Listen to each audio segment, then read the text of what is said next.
Hello बच्चों। तो आज हम क्वेश्चन पढ़ने वाले हैं इसमें कह रहा है अ, यदि एचसीएफ चैप्टर हमारा का क्वेश्चन है हाई स्कूल कक्षा 10 मैथमेटिक्स का है। कह रहा है यदि HCF of 65 comma 117 equal to 13 m minus 117। Okay, तो m का मान ज्ञात कीजिए। यानी कि हमसे कह रहा है एचसीएफ अगर 65 और 117 का 13 m माइनस 117 है तो m का मान ज्ञात कीजिए। एचसीएफ का मतलब होता है बेटा मासा। एचसीएफ का मतलब क्या होता है, स्पेल कर देता हूं मैं। इसका फुल फॉर्म होता है highest common factor. Highest common factor यानी कि दो चीजों का फैक्टर करो तो उसमें से जो हाईएस्ट मिले, ज्यादा से ज्यादा जो कॉमन मिले वही ले लो आप। और इसको बोलते हैं माशा। माशा बोलते हैं इसको महत्तम समापवर्तक। महत्तम समापवर्तक ये वर्त। ओके, तो समापवर्तक तो हम ये एचसीएफ के है या मासा के है, दोनों तरह का देखता है बेटा। देखो, मासा निकालने की दो विधि है हमारे पास। एक है हमारे पास नंबर एक है आपका गुणनखंड विधि। गुणनखंड विधि जो कि आज इसमें हम यूज करने वाले हैं। और नंबर दो क्या है आपके पास, यूक्लिड, है ना, यूक्लिड विभाजन एल्गोरिदम। यूक्लिड विभाजन एल्गोरिदम। तो इस तरह से भी हम इसको करेंगे। यूक्लिड विभाजन प्रमेयिका को हम बार बार जब लगाते हैं तो उसको यूक्लिड विभाजन एल्गोरिथम कह देते हैं। ठीक है, तो ये फुल फॉर्म नाम याद होना चाहिए आपको। क्या बोलते हैं, एचसीएफ मतलब हाईएस्ट कॉमन फैक्टर। तो आप इसको करते तो देखो बेटा, इस तरह कभी भी क्वेश्चन आ जाए तो सबसे पहले लिख लिया करो क्या क्या गिवन है आपको और क्या निकालना है। हमें क्या कह रहा है, एचसीएफ, तो चाहे मासा लिखो चाहे एचसीएफ लिखो। तो लेते हैं चूंकि दिया है हमें एचसीएफ बराबर कितना। और ये ऐसे लिखने का तरीका है कि किन संख्या हुई है, पहली संख्या या दूसरी। यानी कि 65 और 117 का एचसीएफ कितना दिया हमें, 13m या 13m बड़ा माइनस 117। इसको आप मान लेंगे समीकरण नंबर 1। इसका जरूरत पड़ेगी हमें जो दिया है। अब क्या कहें, गुणनखंड विधि से ये जो संख्याएं हैं, ये संख्या पहली या दूसरी होती है, इनका एचसीएफ निकालेंगे। तो एक इन्होंने जो दिया है और एक जो हम निकालेंगे, वो दोनों आपस में क्या कर देंगे, इक्वल कर देंगे। तो वहां से हमको m का मान मिल जाएगा। चलिए देखते हैं। तो 13 व 65 का गुणनखंड विधि से मासा निकालते हैं, है ना। गुणनखंड विधि का यूज करेंगे हम और निकालते हैं मासा। तो लिख दो, सबसे लिख दो संख्या पहली और उसकी जो दूसरी संख्या दी है कोई दिक्कत नहीं। अब इसका गुणनखंड करेंगे तो 65 के गुणनखंड करेंगे हम। तो 5 से करेगा, 5 का नम 5 और एक करेगा 3 में 5 दिए 15। अब 13 का नम 13, तो इसमें एक को जरूर लिखेंगे। तो यानी कि इसका गुणनखंड होगा 5 गुणे 13 और गुणे 1। इसी तरह 17 का करेंगे हम। तो इसी तरह 17 का गुणनखंड करते हैं, 117 का, सॉरी, तो 117 का। तो एक से जाएगा, 2 से, 3 से, एक से तो काटेंगे नहीं लास्ट में हम।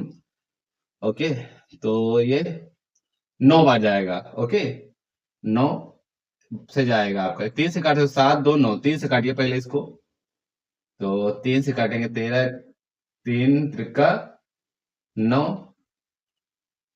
ओके, तो यहाँ 2 बचा, 27, 3 9 27, फिर 3 से कट जाएगा, 3 एक नम 3, 3 त्रिका 9। फिर आप किसी से नहीं कटेगा 13 के सिवा, 13 बाद से 13 का नम 13। तो इसके गुणनखंड क्या आ गए बेटा आपके, 3 गुणे 3 गुणे 13 और गुणे 1।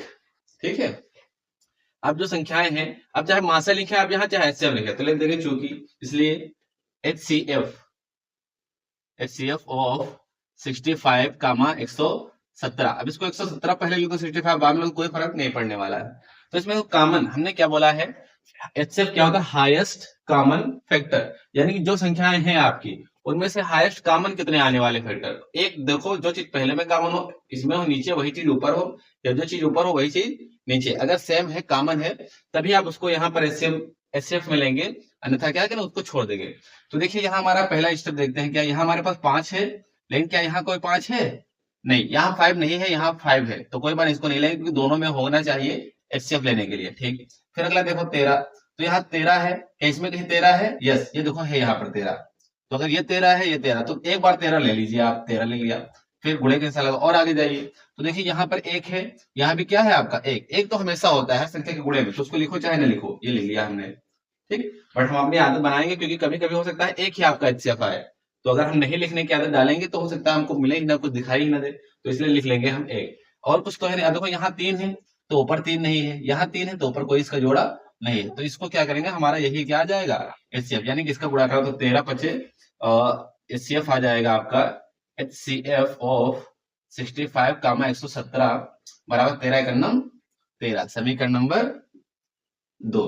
अब बोल देंगे हम, क्योंकि एक हमको दिया एचसीएफ 65 और 117 का दिया 13 m माइनस 117, और ये एचसीएफ 65 माइनस 65 कामा 117 का हमने निकाला कितना, 13। तो जो इन्होंने दिया है हमें और जो हमने ये एचसीएफ निकाला है, इन दोनों को क्या कर देंगे, बराबर, क्योंकि हमारे एलएचएस पार्ट बराबर है तो आरएचएस भी क्या होंगे, बराबर होंगे। ओके, तो लिख देंगे समीकरण 1 व 2 से, लिख देंगे बेटा समीकरण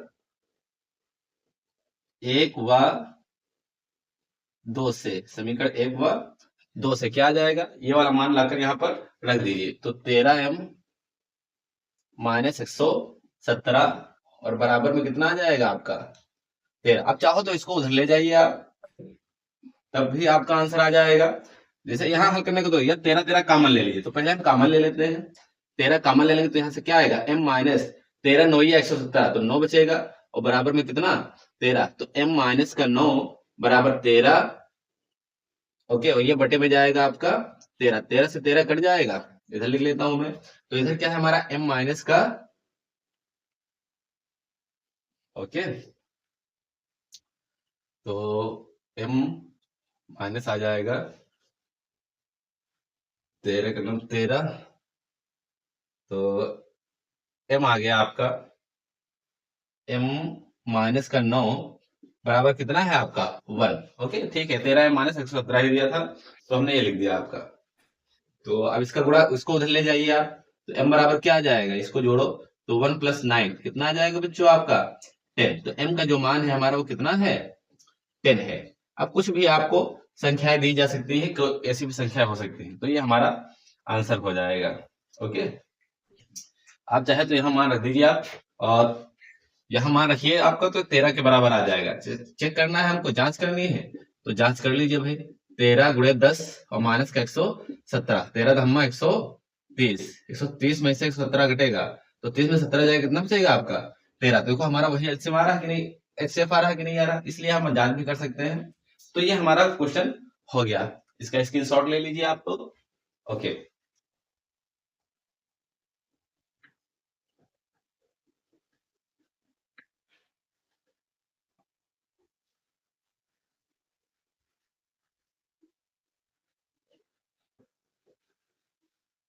तो अब इसी तरह से हम होमवर्क ले लेते हैं बेटा इसका भी, और घर पर प्रैक्टिस करेंगे अगर हम, तभी हमें क्लियर गणित आएगी। प्रैक्टिस बहुत ज्यादा जरूरी है, तो इसको नोट करके फिर इसी क्वेश्चन को पहले एक बार करिएगा और फिर उसके बाद होमवर्क करिएगा।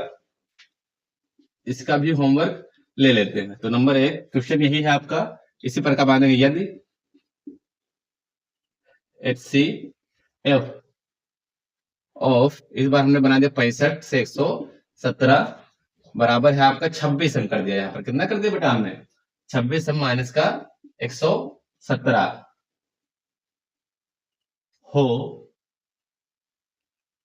इतना ऐसे इतना हो, तो या है कर दो, m का मान ज्ञात कीजिए, m का मान ज्ञात कीजिए। तो इसमें भी हमको m का मान क्या करना है बेटा, फाइंड करना है। ये हमारा क्वेश्चन नंबर फर्स्ट हो गया। इसी तरह से क्वेश्चन नंबर सेकंड। ओके, चलिए इसको भी हम देख लेते हैं, लिख देंगे यदि HCF बोले मासा बोले कोई दिक्कत की बात नहीं है, तो इतनी तो आपको इंग्लिश आनी चाहिए। ओके, 15, 60 बराबर, या ऐसे, या इससे 15, 60 बराबर ना का बोल सकता है ना, यानी कि इसका HCF का, या ऐसे बराबर ही लिख देते हैं अभी हम, वरना आप 15, 60 अलग संख्या ले सकते हैं। यदि HCF 15, 60 बराबर कितना है,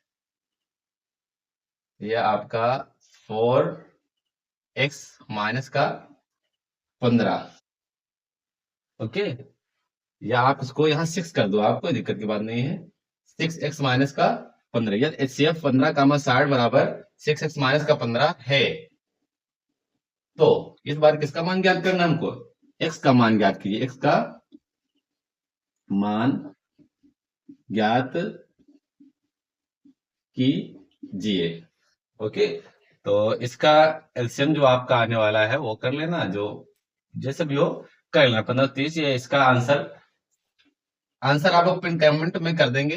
हालांकि इसका आंसर अगर आप ही बताएंगे तो उचित नहीं रहेगा, तो इसका आंसर मैं कमेंट में डाल दूंगा अगर आप लोग जो है चाहेंगे।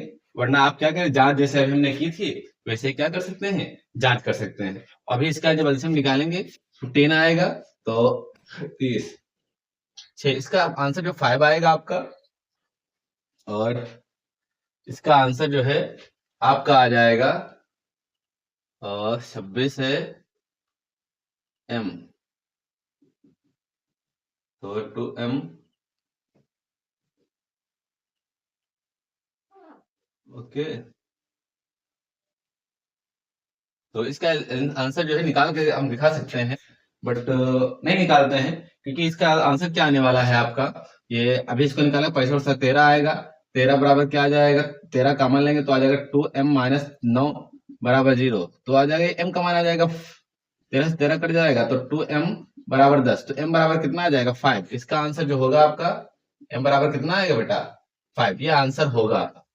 ओके, तो चाहे तो आप लोग यानी कि संख्या HCF इतना हमको दिया है, तो M का मान ज्ञात कीजिए। M का मान कितना आने वाला है, 5 आने वाला है। और इसमें क्या है, ये HCF 15 का मान 60/6 तुम्हारा 5 हो, तो X का मान ज्ञात कीजिए। इसका आंसर है आपका 5। तो इस तरह से आप कोई भी क्वेश्चन होगा उसको कर लेंगे। ठीक है, तो इसकी प्रैक्टिस जरूर करना। इसके शॉर्ट ले लीजिए।